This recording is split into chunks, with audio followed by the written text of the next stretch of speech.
Tapi pakriban musuh pusakanya kaji dia semah le urang Aceh orangnya.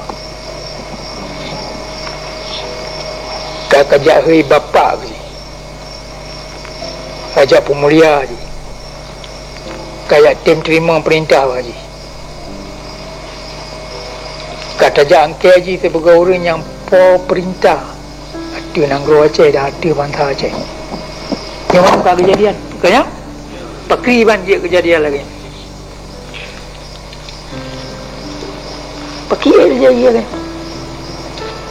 Dengan buknya lagi-laginya. Bantah Aceh orangnya. Kai kianat ke netu. Kai kianat ke negara. Kai kianat ke bantah. Atau orang yang nak takkan kai kianat. Kalau mungkin hanya hanai pegat dengan tengah jalan orang Aceh. Tak hanjihan. Karena orang Aceh hanjihan kapung je. Ni kaya tim ni. Walaupun dengan anak maksud kianat. Orang yang kapung anak itu rile musuh, anak itu soleh rakan. Ya?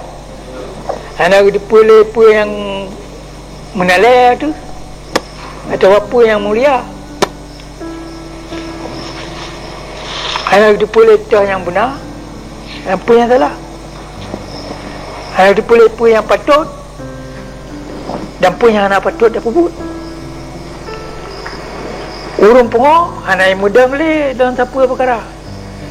Jadi pelaku, dia urung yang anak pengok kena yang galai. Faham? Peng yang nak langkih je, hijau. Cik kedai hijau. Ni nak tahu berapa, cara cuma kau je. Faham?